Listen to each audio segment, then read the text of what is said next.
السلام علیکم، میرا نام عمار ہے اور میں پاکستان کے ایک گاؤں کالا باغ میں رہتا ہوں۔ آپ کے ساتھ اپنی پرکھوں کی حویلی کے کچھ خوفناک واقعات شیئر کروں گا جو اپنے بڑوں سے سنتا آ رہا ہوں۔ ہماری ایک بڑی حویلی تھی اور اب بھی ہے، لیکن وہ اب آباد نہیں ہے۔ وہاں پر اب جناتوں کے ڈیرے ہیں۔ سننے میں آتا تھا کہ میری پردادی کی بھی پردادی جب اس گھر میں رہتے تھے تو ان کے پاس جنات آیا کرتے تھے۔ باقاعدہ طور پر وہ رات کے ٹائم لکڑیوں پر بیٹھ کر جب روٹی بناتی تھیں تو جنات کے بچے ان کے پاس آ کر کھانا کھایا کرتے تھے۔ حویلی نما گھر بہت بڑا تھا، ڈھیر سارے کمرے تھے۔ پردادی کی عادت تھی، انہوں نے حویلی کے صحن کے اندر جو کہ کچی مٹی کا تھا، وہاں پر سائڈ پر اپنا ایک چھوٹا سا کچن بنایا تھا۔ کچن اوپن تھا، بہت ہوادار تھا، اس کے اوپر چھت نہیں تھی۔ وہ لکڑیوں کو آگ جلاتی تھیں، اوپر توا رکھتی تھیں اور روٹیاں پکاتی تھیں۔ پردادی کا کہنا تھا کہ سب سے پہلے میرے پاس حویلی کے جنات آ کر کھانا کھائیں گے۔ یہ بات ایک مذاق میں شروع ہوئی تھی۔ پردادی کا کہنا تھا کہ ان کو حویلی میں جنات نظر آتے ہیں۔ ان کا یہ بھی دعویٰ تھا کہ انہوں نے اپنی ہی حویلی کے اندر جنات کی پوری بارات دیکھی تھی۔ اس کے بعد جب انہوں نے اس بارات کو دیکھا جو کہ جنات کی تھی، وہ حویلی کے ایک کارنر سے نکلے جنہوں نے ایک ڈولی کو اٹھایا ہوا تھا۔ وہ عجیب و غریب شکلوں کے کچھ بونے نما مخلوقات تھے۔ دادی نے جب ان کو دیکھا تو وہ دیکھتی ہی رہ گئیں اور اس کے بعد دادی کی اور ان کی آپس میں دوستی ہو گئی۔ دادی کا کہنا تھا کہ میں نے جب ان کو دیکھا، ان کے بڑے جو تھے جنات کے جو سردار تھے، انہوں نے میری طرف دیکھا اور میں نے ان کی طرف، اور اس کے بعد سے ہم لوگ بہن بھائی بن گئے۔ اور پھر ان کے جو بچے تھے آگے سے وہ میرے پاس آیا کرتے ہیں، وہ خود بھی آیا کرتے تھے۔ دادی کی باتوں کو پہلے ہم جھوٹ سمجھا کرتے تھے، اور پھر اس کے بعد بڑے پرکھوں کا کہنا تھا کہ ایک دفعہ انہوں نے جب روٹی بنانی شروع کی تو انہوں نے اپنے تمام گھر والوں سے کہا کہ تم سب لوگ اندر رہو گے جب تک میں نہیں بلاؤں گی۔ اور اس کے بعد انہوں نے سب لوگوں نے جو تھے ان وقتوں میں، انہوں نے ونڈو کو کھول کر چھپ کر دیکھا۔ پردادی کسی سے باتیں کر رہی تھیں۔ اگلی باتیں جو ان سے ہو رہی تھیں وہ ہمیں سمجھ میں نہیں آئیں، لیکن پردادی جن سے باتیں کر رہی تھیں ان کو روٹیاں بنا کر ان کے آگے رکھ رہی تھیں اور وہ روٹیاں غائب ہو رہی تھیں۔ پردادی ان کے لیے جو روٹیاں بناتی تھیں وہ ایک دو روٹیاں ہی بناتی تھیں۔ وہ پردادی کو زیادہ تنگ نہیں کرتے تھے، اور اس کے بعد وہ کھانا کھا کر چلے جایا کرتے تھے۔ پھر ہمیں وہ آواز دیتی تھیں کہ آ جاؤ، اب تم لوگوں کی باری ہے۔ کافی دیر تک وہ آگ کے پاس بیٹھی رہتی تھیں۔ ان کی بہت سی دوستیں بھی تھیں جو کہ جنات میں سے تھیں۔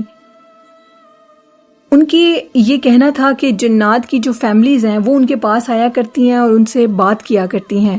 وہ ایک نمازی پرہیزی خاتون تھیں، اور ان کی پرہیزگاری کی وجہ سے شاید اللہ نے ان کی آنکھوں سے یہ پردہ ہٹا دیا تھا۔ وہ ساری رات اللہ کی عبادت میں ذکر اذکار کرتی تھیں۔ وہ بہت چوکس اور چالاک ہوشیار تھیں۔ وہ اپنے کام کو خود کیا کرتی تھیں۔ سننے میں یہ آتا تھا کہ وہ اپنے بہوؤں سے کام نہیں کرواتی تھیں، بلکہ وہ سارے گھر کی دیکھ بھال خود کیا کرتی تھیں۔ جو کام کاج کے لوگ تھے وہ صرف صفائی کیا کرتے تھے۔ جیسے شام ہوتی تھی، چاہے گرمی تھی یا سردیاں، وہ اپنے چولہے پر آ کر بیٹھ جایا کرتی تھیں۔ کھانا قدرے زیادہ بنایا کرتی تھیں، کیونکہ ان کا یہ کہنا تھا حویلی میں اور بھی لوگ رہتے ہیں جو کہ تم لوگوں کو نظر نہیں آتے، میں ان کو دیکھتی ہوں۔ پردادی کے پاس بہت سے تحفے تحائف بھی آتے تھے جو کہ وہ جنات لے کر آتے تھے۔ ایک دفعہ پردادی کے پاس ایک ایسی چیز تھی جو کہ پاکستان میں نہیں ہوتی۔ وہ چیز کسی اور ملک کی تھی، باقاعدہ طور پر اس کے اوپر ایک سٹیمپ بھی لگی تھی۔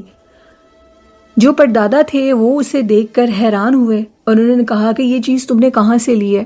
کبھی تم گھر سے باہر نہیں نکلی اور نہ ہی تم کہیں آتی جاتی ہو زیادہ، یہ سب کچھ کیا ہے؟ تو انہوں نے کہا کہ اس حویلی میں میرے اور بھی جاننے والے لوگ رہتے ہیں جن کی رسائی اللہ نے ہر جگہ تک ممکن کی ہے، تو اس لیے یہ وہ میرے لیے تحفہ لائے ہیں۔ انہوں نے پردادی کو وہ تحفہ دیا، اور پھر وہ بڑے ہمارے جو تھے پرکھوں سے لے کر کچھ سالوں پہلے تک وہ چیز پڑی رہی ایز اے ڈیکوریشن. پھر اس کے بعد جب ہم لوگ بڑے ہوئے تو وہ چیز پھر ختم ہو گئی یا جو بھی ڈسٹرائے ہو گئی. پھر اس کے بعد ایک دن یوں ہوا کہ پردادی سو رہی تھیں، صحن میں چارپائیاں ڈالی تھیں اور تمام لوگ باقی بھی گھر کے سو رہے تھے. اچانک سے چارپائی کے پاس سے کوئی ایسی مخلوق گزری جو کہ ان کی بہو کو ناگوار گزری اور وہ چیخیں مار کر خوف زدہ ہو گئی اور یہ کہنے لگی کہ یہاں پر ایک خوفناک شکل کا انسان گزر کے گیا ہے. پردادی پہچان گئیں کہ شاید یہ کوئی اور ہوائی مخلوق ہے، کیونکہ ہمارے گھر کے مخلوقات ہمیں تنگ نہیں کرتے، ایسی کبھی بھی کوئی شکایت نہیں آئی. پردادی اٹھیں، انہوں نے اپنی بہو کی چارپائی کو وہاں سے اٹھا لیا اور ان کا کہنا تھا کہ تم نے یہ چارپائی غلط جگہ پر لگائی ہے، یہاں سے جنات گزرا کرتے ہیں، آئندہ ادھر چارپائی مت ڈالنا. جو ان کی بہو تھی وہ کافی عرصہ ڈرتی رہی اور پھر اس کے بعد انہوں نے ادھر چارپائیاں ڈالنی چھوڑ دیں. جب انہوں نے چارپائیاں دوسری جگہ پر ڈالنی شروع کی تو اس کے بعد ان کے ساتھ یہ واقعات پیش نہیں آئے. ہماری ہی حویلی کے اندر، جو کہ کالا باغ کے نام سے ان کا گاؤں مشہور ہے، وہ کہتے ہیں کہ الحمدللہ ہمارے پاس کافی زمینیں ہیں، عمار کہتے ہیں، اور اللہ کا فضل ہے. حویلی بہت بڑی تھی. حویلی کی بیک سائڈ پر ایک بہت بڑے لیول کا ہیوج برگد کا پیڑ ہے، ابھی بھی ہے، اس کو کبھی کسی نے نہیں کاٹا. اس کے اوپر وہ تمام کے تمام جنات رہتے تھے. دادی کافی دیر سردیوں کے موسم میں اس برگد کے پیڑ کے نیچے چارپائی ڈالے بہت سی باتیں کیا کرتی تھیں. وہ اٹھ کر اس پوز میں بیٹھتی تھی کہ ان کے پاس نیچے زمین پر کافی نہ دکھنے والی مخلوقات بیٹھی ہیں.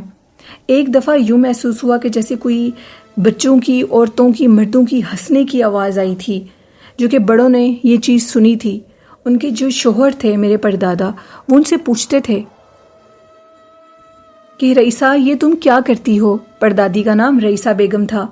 رئیسہ بیگم کا کہنا تھا کہ آپ کو اس سے مطلب نہیں ہونا چاہیے، اللہ پاک کی اور بھی بہت سی مخلوقات ہیں، میں کسی غیر اجنبی یا کسی نامحرم سے تو بات نہیں کرتی، یہ صرف جنات ہیں، اپنے مسئلے کے حل کے لیے آیا کرتے ہیں اور مجھ سے بہت پیار کرتے ہیں. پھر پردادا خاموش ہو جایا کرتے تھے. ہمارے بڑوں کا کہنا ہے کہ حویلی کے اندر پردادی نے جو زندگی کا وقت گزارا وہ 85 سال تھا، یعنی 85 ایئرز پردادی نے ادھر وقت گزارا، کیونکہ پردادا اور پردادی آپس میں کزن تھے اور شروع سے اکٹھے اسی حویلی میں رہتے تھے. پردادی اسی حویلی میں پیدا ہوئی، ادھر ہی آگے ان کی شادی بھی ہو گئی اپنے کزن سے، اور انہوں نے اپنا وقت گزارا. جب ان کی پرہیزگاری اور عبادت بہت حد تک بڑھ گئی تو اس کے بعد باقی لوگوں نے بھی یہ محسوس کیا کہ اب ان کے اوپر واقعی اللہ کے حکم سے عجیب و غریب چیزوں کے پردے اٹھنے لگے ہیں. دادی کو ہر چیز کا پتہ لگ جایا کرتا تھا اللہ کے حکم سے. اللہ جسے چاہتا ہے نواز دیتا ہے، جس پر وہ مہربان ہوتا ہے اس کی اچھی حرکتوں کی وجہ سے، اور اس کو وہ عطا کرتا ہے. ایک دفعہ پردادی کے پاس گاؤں کے کچھ لوگ آئے اور ان کا کہنا تھا کہ ان کی بیٹی کے اوپر کسی چھلاوا نما مخلوق کا بسیرا ہو چکا ہے. پردادی کا کہنا تھا کہ بچی کو میرے پاس لے آؤ، میں تمہیں حل بتا دوں گی. جب وہ پردادی کے پاس آئی تو وہ آنے سے خوف زدہ تھی اور یہ کہہ رہی تھی کہ مجھے اس رئیسہ بی بی کے پاس مت لے کر جاؤ، میں اس کے پاس نہیں جاؤں گی، اگر میں اس کے پاس گئی تو میں ٹھیک ہو جاؤں گی. رئیسہ بی بی کا کہنا تھا کہ تمہیں میرے پاس آنا ہوگا. وہ چھلاوا نما مخلوق اب پردادی کے سامنے آ گئی، کیونکہ پردادی کے اور بھی دوست تھے جو کہ اسی حویلی میں جنات رہتے تھے. وہ کافی سخت قبیلے سے تعلق رکھتے تھے. انہوں نے اس چھلاوا نما مخلوق کو پکڑ لیا. جب وہ لڑکی کے اندر حاضر ہوئے تو ان کا کہنا تھا کہ رئیسہ بی بی ہمیں معاف کر دو، اب ہم کچھ نہیں کہیں گے.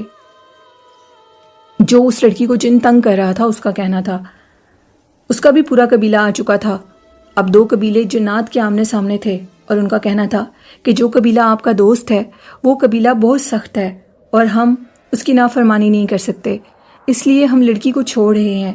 یہ بات اور بھی وہاں کے بیٹھنے والے لوگوں نے سنی، کیونکہ لڑکی کے اندر جنات حاضر ہو چکے تھے جو اس کو دورہ ڈالتے تھے، اور اس کے بعد وہ لڑکی ٹھیک ہو گئی.